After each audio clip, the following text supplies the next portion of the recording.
Hi, welcome back to the Pink Chemist. So today we're going to go through a quick presentation because this is part one of two. All right, but I wanted to make sure that I provided you all with a PowerPoint so that you can actually take notes.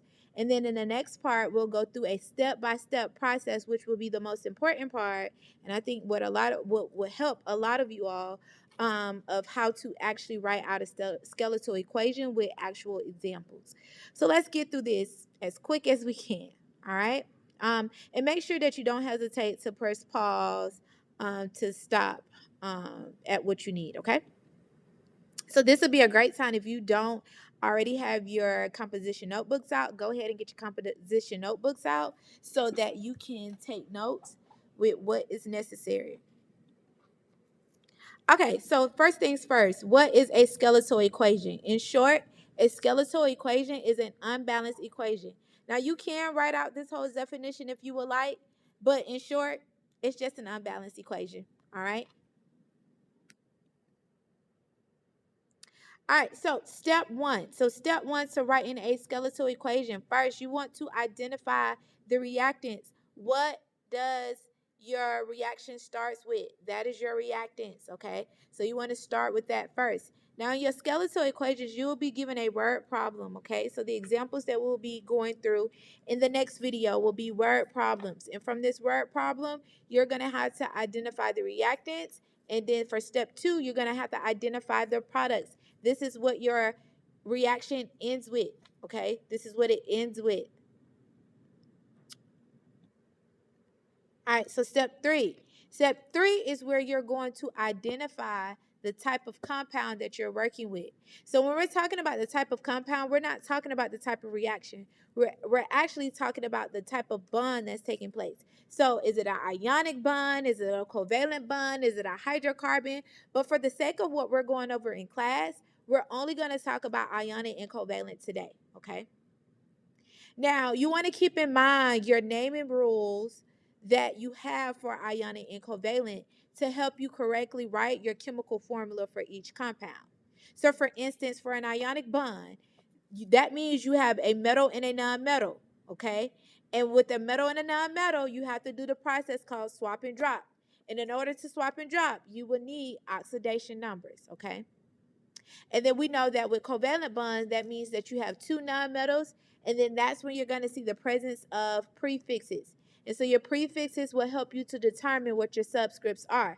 Now, this is important because I really want you to pay attention to this because in these word problems, sometimes you will have a metal and a nonmetal, and then there'll be other times where you'll see the presence of that prefix, and you need to know what type of compound are you dealing with on both sides, on the reactant and on the product side. All right, so here are a few naming notes that I want you to make sure that you have written down in your composition notebook because this is going to help us in our next video. All right. So there are 7 diatomic molecules. If you do not have these 7 diatomic molecules memorized, this is a great time for you to write down what the 7 diatomic molecules are, which are bromide, iodine, nitrogen, chlorine, hydrogen, oxygen, and fluorine. Okay. Now, when you see any of these elements by themselves, they're never by themselves. They should always be paired with the subscript 2. So you see how here the example, how it's just BRI, it should have the subscript 2 next to it because these elements are never by themselves, okay? Now, some examples that you want to keep in mind, especially when it comes to writing your skeletal equation, is that you might see the presence of a hydrogen gas. So if you see that your word problem says hydrogen gas, that actually means that you should write out H2. You should write out H2, okay? Hydrogen 2, H2. Same thing for oxygen gas. Oxygen gas, you should write O2. For chlorine, you should write out CO2. For chlorine gas, you should write out CO2. For fluorine gas, you should write F2, okay? So forth.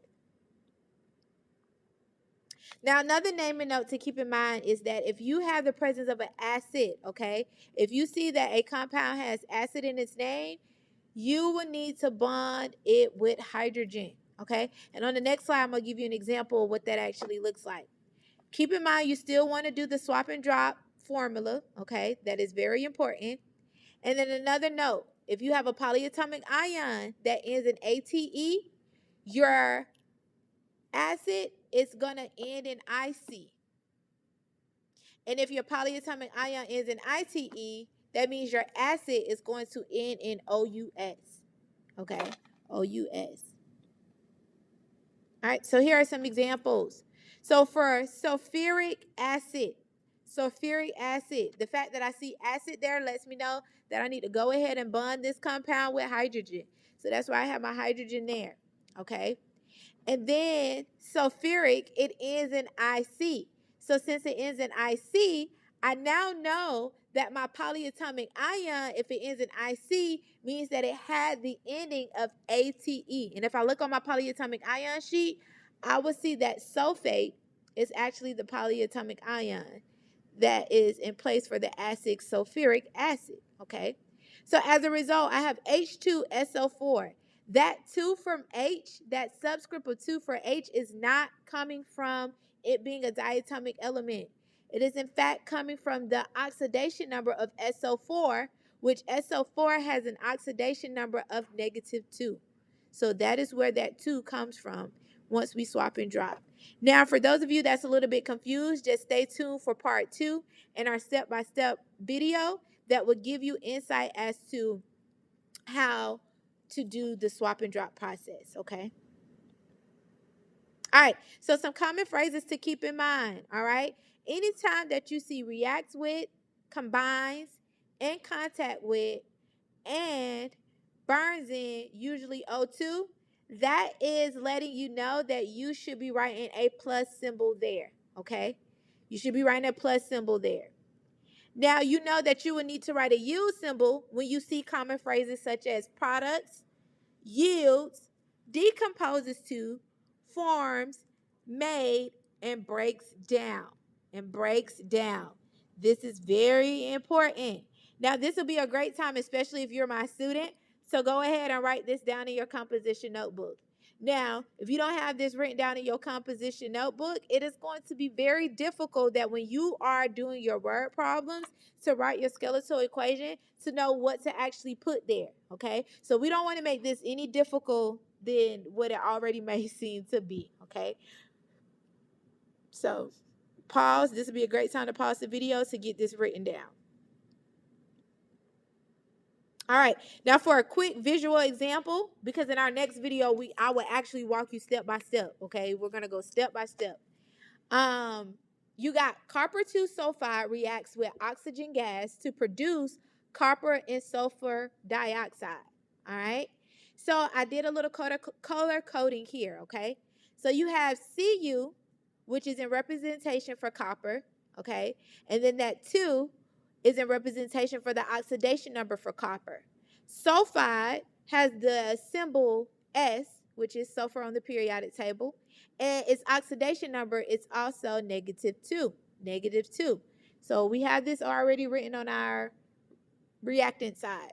Now, when we see the presence of the phrase reacts, you see how we wrote that plus sign there? All right? And then we're going to move on to oxygen gas. So with oxygen gas, what's in blue, we know that oxygen gas means that it's a diatomic element. So we are going to write the symbol O with the subscript 2 because that oxygen can never be by itself. All right?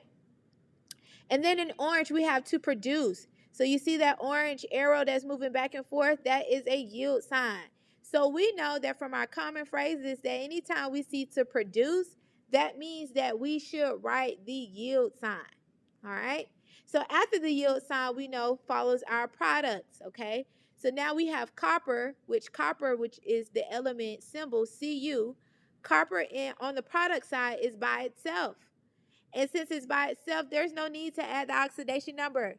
We don't need it. It's not being added to anything. It's not being bonded to anything. So we're going to keep it as is.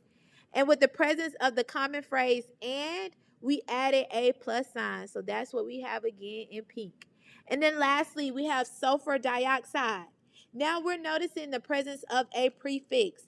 And in our notes earlier, we wrote that if we have a prefix, that means that it is a covalent bond. And our covalent bonds is what helps us, where our prefix prefixes in a covalent bond helps us to identify what our subscripts is going to be. So we are not going to